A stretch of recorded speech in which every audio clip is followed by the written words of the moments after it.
What if the biggest assumption in modern technology is wrong? Everything we build, phones, laptops, even the entire internet, rests on a single belief. That reality fits neatly into zeros and ones. That the universe is logical, clean, and perfectly ordered. But what if that belief is an illusion? Because the real world isn't perfect. It's chaotic, noisy, unpredictable, and maybe that's exactly where the next revolution in computing begins. For decades, our digital civilization has worshipped precision. Every transistor, every pixel, every AI model is built on the binary gospel. Right or wrong, 0 or 1, true or false. But nature doesn't play by those rules. Cells divide with errors, and that's how evolution happens. Neurons misfire, and that's how creativity emerges. Even stars explode, and from that chaos, new elements are born. In nature, chaos isn't the enemy. It's the engine of creation. So maybe it's time our machines learn the same trick. What if the future of computing isn't about controlling randomness, but embracing it? A century ago, the world looked very different. There were no computers.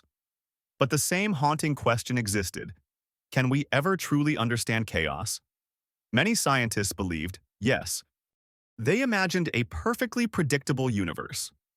If you knew the position and momentum of every particle, you could predict everything that would ever happen. This dream came from Pierre-Simon Laplace, a French mathematician who imagined an all-knowing intellect, later called Laplace's demon. A being so powerful it could compute the entire future. No mystery, no randomness, just logic. Sound familiar? That's exactly how modern binary computing treats the world. Perfect inputs, perfect outputs, perfect certainty. But not everyone agreed. In early 1900s Russia, a young mathematician named Andrei Markov refused to believe in a clockwork universe.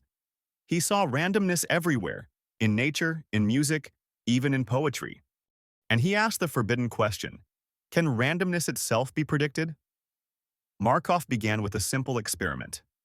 He tracked patterns, like how often one event follows another. If today is rainy, there's a 70% chance tomorrow will be rainy again, and a 30% chance it'll be sunny. You don't need the whole weather history, just the current state. That's how he discovered Markov chains, sequences where the next step depends only on the present, not the past. And suddenly, even chaos had structure. It wasn't pure noise anymore. It was statistical rhythm. This single insight gave science a new superpower, a language for structured randomness. Markov's idea became the foundation for everything from molecular simulation and stock prediction to Google's PageRank and DeepMind's AlphaZero. All of them built on the same revelation. You can't predict the future exactly, but you can predict its probabilities. And then, that same idea, randomness with structure, helped build the most dangerous machine in human history. 1940, Los Alamos. The race to build the first atomic bomb. Physicists were facing the ultimate chaotic system, a nuclear chain reaction. Each neutron could trigger another, or not. The number of possible paths was astronomical. Solving that on paper was impossible. Until one man, Stanislav Ulam, had a radical thought.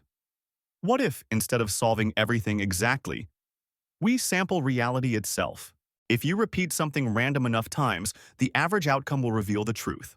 Flip a coin 5 times, and you might get weird results. Flip it 5,000 times, and chaos settles into order. That's the law of large numbers. The more trials you run, the closer you get to reality. Ulam shared his idea with John von Neumann, the architect of modern computing. Together, they created the Monte Carlo method, named after the casino in Monaco. It was the dawn of probabilistic simulation, using randomness to predict chaos. From nuclear reactions to weather models to AI, the world had learned something profound. Randomness isn't an obstacle, it's a tool. Von Neumann didn't stop there. In 1953, he proposed something truly insane for its time. A computer that embraces uncertainty.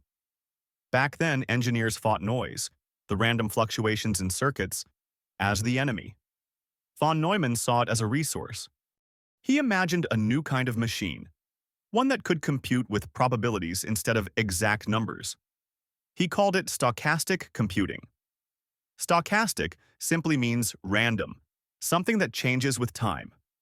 Instead of representing 0.75 as binary digits, he represented it as a stream of random bits, 75% ones, 25% zeros. The more you sample, the closer you get to 0.75. Accuracy born from chaos. And the logic was elegant. Feed two random bit streams into a simple AND gate, and the output becomes their product. Complex math replaced by simple logic and noise. This was von Neumann's dream, a machine that could think not in perfection, but in probability.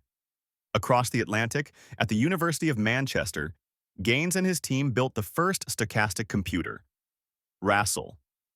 Random Access Stochastic Computing Experimental Logic. It was noisy, unpredictable, and alive with analog randomness. And somehow, it worked. Rassel could still compute the correct answers, even if you damaged it. You could burn a transistor or cut a wire. It didn't matter. The system would self-heal statistically. But it had a fatal flaw. To be accurate, it needed massive bit streams, thousands of random bits for a single number. That made it unbearably slow. And when two bit streams accidentally became correlated, the math collapsed completely. By 1978, the world gave up. At the first conference on stochastic computing, paper after paper reached the same conclusion. Beautiful theory, unusable in practice.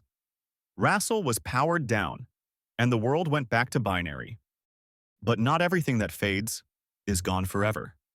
Some ideas just wait for their moment. And that moment is now. Fast forward to today. We live in the age of AI, an era powered by billions of precise calculations per second. But that precision comes at a price.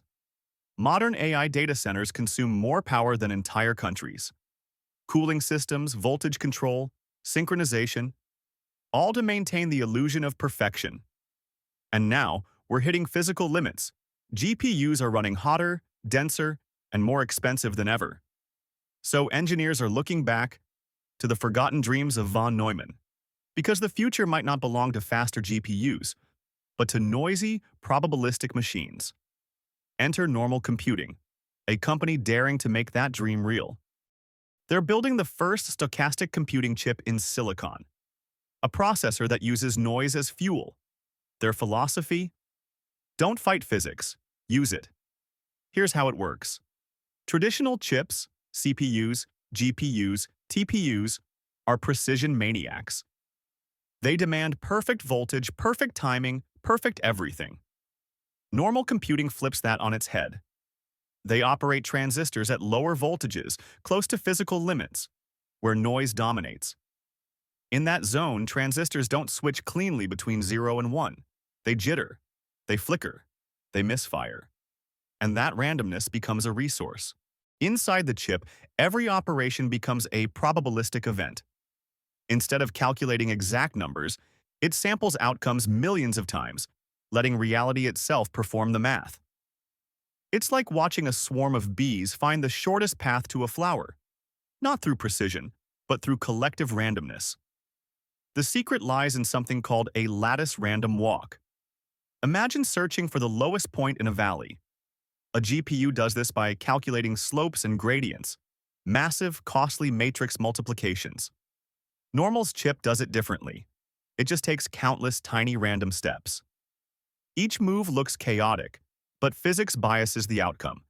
Energy, noise, and constraints gently push the system downhill. Step by step, randomness converges into order. That's not software solving equations. That's physics itself doing computation. What if the next supercomputer doesn't need precision? Because reality already computes the truth. Statistically, every stochastic system needs true randomness, not fake pseudo-random sequences that eventually repeat. In traditional chips, we use deterministic circuits that look random but eventually loop back. That kills stochastic computing. The solution? Use thermal noise. The tiny, unpredictable fluctuations inside resistors. This randomness is born from nature itself. it will never repeat, even in the lifetime of the universe. So now, every bit stream isn't just data. It's reality sampled directly from physics.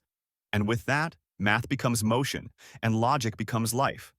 Normal computing has already built its first prototype, proof that stochastic computing in silicon works. Their chip focuses on generative AI, using noise to simulate the same probabilistic processes behind models like Sora and Stable Diffusion. The next version will target video generation. But it's not perfect, and not universal. These chips can only solve problems that can be described as stochastic differential equations, not your web browser or Excel. Scaling is another question. Connecting thousands of stochastic processors, like we do with GPU clusters, remains an engineering challenge. Yet if they solve it, it could redefine computation itself. Look closely, and this story isn't just about technology. It's about acceptance. For decades, we tried to build perfect machines. But the universe was never perfect to begin with. From Markov's chains to Monte Carlo to normal computing's chips, the lesson repeats. Randomness is not the flaw in the system. It is the system. And maybe the next step in human progress isn't to make machines more precise, but to make them more like nature. When you zoom out far enough, the chaos of existence forms a pattern. And within that pattern, something alive emerges. Maybe intelligence itself is just structured noise, learning to understand itself. When your life feels chaotic, you're not losing control. You're sampling reality. In the near future, we may see machines that think through noise, not logic. Where physics replaces math, where uncertainty becomes computation, and where the chaotic hum of reality finally becomes our greatest processor. Because the truth is, perfection is brittle, but noise endures.